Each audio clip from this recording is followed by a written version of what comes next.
the border with Taraba State. I asked what part because I drove through that no, part of Gonzala. We'll come to that. Let's bring in at Abolu. I wish you good morning, Teve, and good morning, dear listener. Lest we forget, a few weeks ago, the Australian government also issued an advisory telling the citizens not to travel to Nigeria, and they highlighted flooding, terrorism, and kidnapping as the reason why they issued that advisory. And if you look at the dictionary, you know what an embassy is, or a consulate is. Or high commission. High commission is a country representative in another country. And if they are sending warnings to their citizens, know that, Amici, you have friends or siblings who are born abroad. They are also American citizens. So it's not just those in the white skin that they are referring to here, not to those with U.S. passports. Not to be careful. There are U.S. Nigerian citizens too. Persons like Okonjo-Iweala are U.S. Nigerian citizens. So the warning is also to them and some of our family members that have dual citizenship. So be that as it may, Amici, some reasons are very glaring. You know, the allegation that some persons were swapped, some Boko Haram were swapped from Kirikiri prison to release the Abuja Kaduna train attack victim. That could be a that reason. The government denied. Yeah, the government denies. It's an allegation. We are not confirming it yet. But that could but be. But that deny, I didn't see a government person or institution deny. Those that sent the report, that did the report deny, were quoting sources. So we also are saying it's an allegation. Probably, they have intelligence.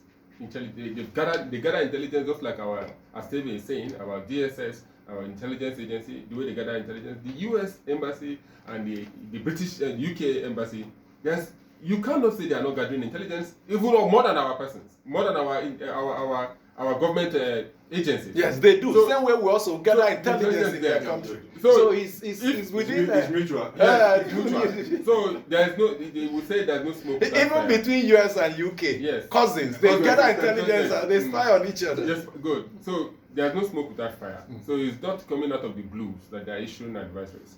So that behoves on the Nigerian security agencies, the government. I've said it here often times that number, that each time there's an alert of this nature, we need collaboration. The civil defense, the police, who, paramilitary and military, come together and work and make sure you gather intelligence, more than 44 that Teve is referring to, the Kuje incident. Gather intelligence and make use of the intelligence. You don't wait for people outside to come and tell you, Amici, there's fire on your door. No, you should alert your citizens first before outsiders come and be alerting their own citizens in your country.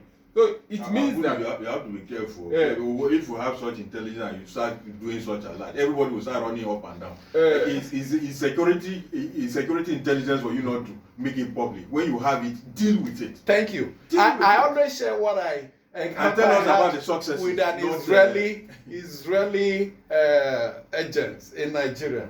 I was in Nigeria. I was speaking with him, and he says what they do in Israel is to prevent that terror suspect from carrying the bomb.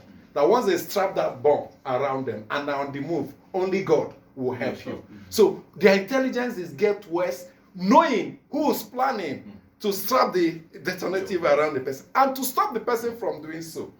That once that person has done it, pray to God. Suicide mission. So we have to retool our intelligence to nipping it in the bud. If we get the intelligence like 44 different ones on Kuje, we didn't act on it clearly. And heads have not ruled. All those that got the intelligence that were supposed to act on it are sitting tight on their seat this morning. Elsewhere, there would have been some punitive measure. There's none to our knowledge. All those that were supposed to take action, despite all those that promised that prison break will be the last in the country, are still sitting tight on their seats this morning. Yes, Amici, well, they might be sitting tight, but the issue at hand is not, the advisory should not be only to the US or UK citizens. You and I, as Stevie has said, the churches, the mosques, the schools should employ more additional security measures. We have said here, times without number, when the war incident happened, we said the churches used to put checkpoints before you go in. The mosques too, they put checkpoints. What happened to these checkpoints? The schools too, they have it. They check the boot, check the person, scan the person, check the bag. Now, Go ahead, because the advisory if in my local parlance, they say if a father is talking to his child, the one without a father listens through the window. Although we're in our country, so Nigeria is our country, is our father. So if the US is talking to citizens, we listen and take advice, take heed of the advice, and ensure that communication, NTA, who have you, all the public places where people go to, the parks, their security measures are increased, and the collaboration is there, as I said earlier on. Like I said, I went by road from Abuja to Anambra State, my state, and I drove through for the first time the local Weto Bridge. I can confirm that the state of the road, I can give the report from Kefi to Nasarawa Toto, the road is dilapidated, but from there